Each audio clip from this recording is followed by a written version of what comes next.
Welcome to our presentation on airfoil optimization for radio-controlled fixed-wing aircrafts. I'm Varun N. Rao, and along with my co-authors Mridul Sai Charan AS and Ankit Kasi, I'm an undergraduate mechanical engineering student in PES University, Bangalore, India.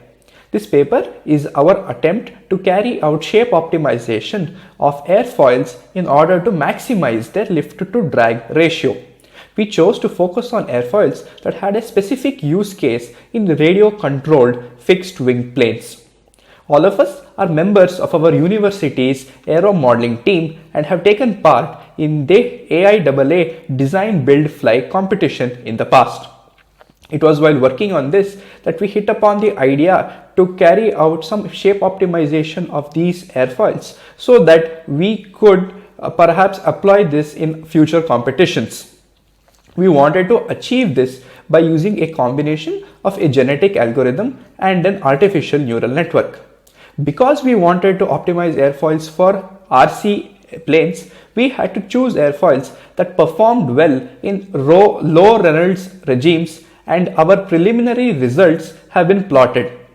The methodology that we used can be seen in this particular flowchart. We start off by parameterizing the airfoil geometry so that we have to deal with lower variables during the optimization and the neural network phases. The parameterized equation that represents an airfoil is then passed through for optimization within our self-imposed constraints. At this stage, a determination as to whether the model has been trained or not is made. If the model has not been trained, the next course of action is through two channels that occur simultaneously.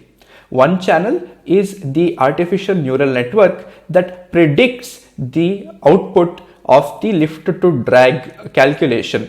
The other is the CFD open source package OpenFOAM that we are using for running the simulations. Now, if the difference between the simulated values and the predicted values are within an acceptable range, then we classify the ANN to be trained and move on to the next stage. Next stage is when the ANN has been trained. The different features of a genetic algorithm, such as the mutation, the crossover, and other features are carried out onto the different airfoils in order to perform the shape optimization.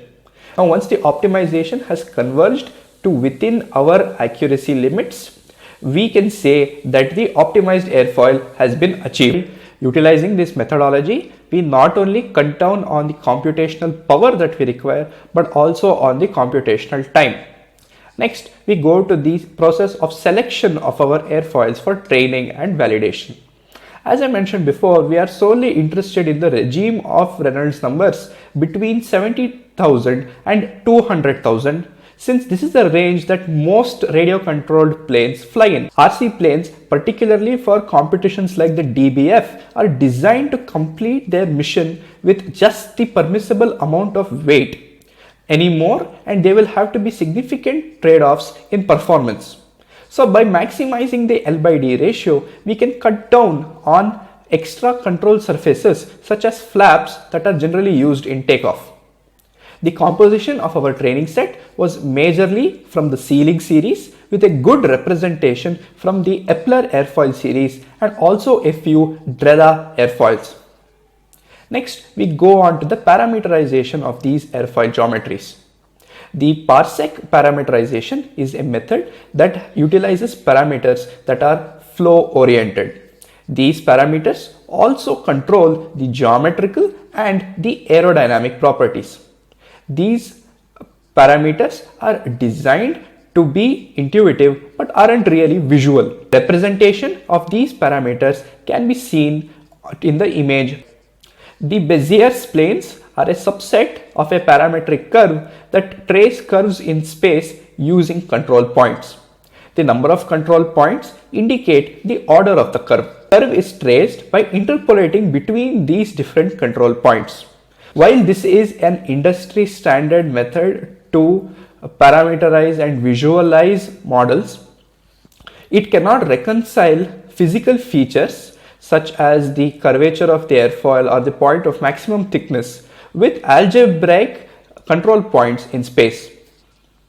To overcome the shortcomings of both of these methods, a combination Bezier parsec method was developed.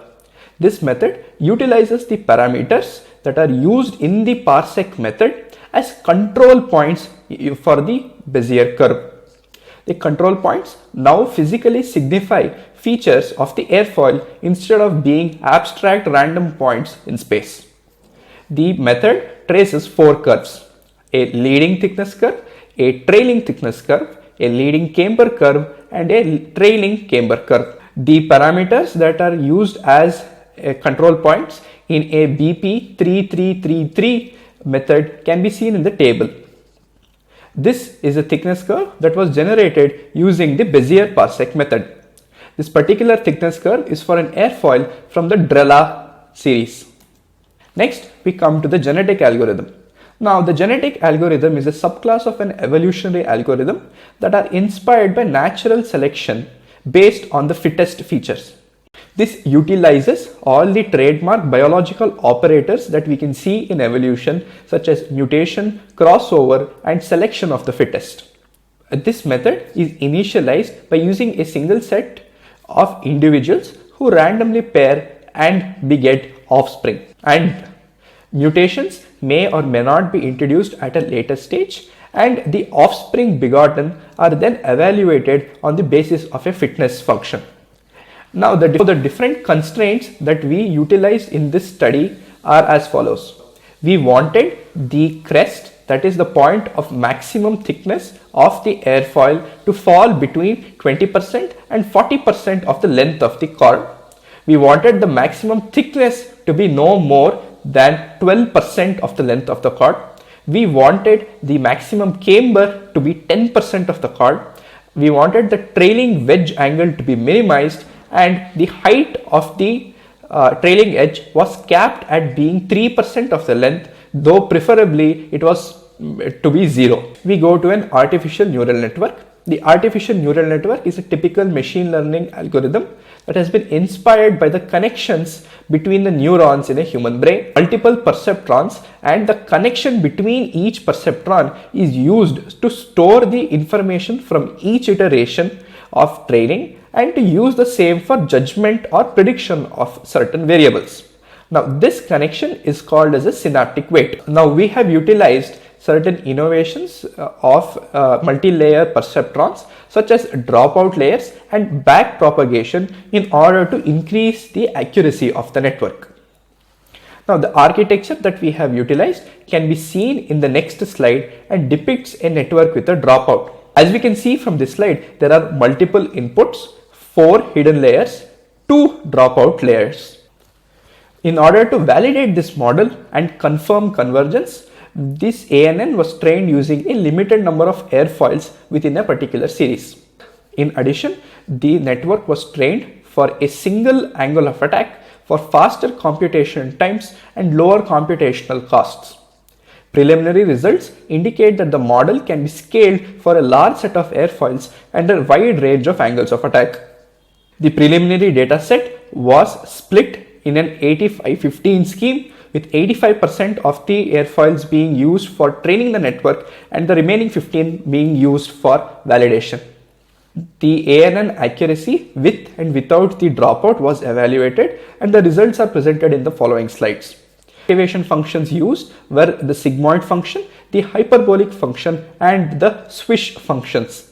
The accuracy of the activation functions was also plotted, and the results presented in the subsequent sections. You can see the mean squared error falls logarithmically with the number of iterations. This is a comparison of the multi-layer perceptron with and without the dropout layer. In conclusion, we have shown that our ANN model works, the methodology to be sound and ready to be scaled. Due to the current pandemic situation, we were unable to conduct the simulations to prove this scaling. We presented the initial draft manuscript. We assumed that we would continue to have access to a couple of workstations in our university that had the computational power in order to crunch the numbers. However, because of enforced lockdowns, we were unable to gain access to these computers and could not carry out the simulations within the given deadlines. The lockdown restrictions have since been relaxed, and now we are in the process of achieving the maximization of the L by D ratios by optimizing the shape of the airfoil for a wide range of airfoils. Thank you for taking the time to attend our presentation.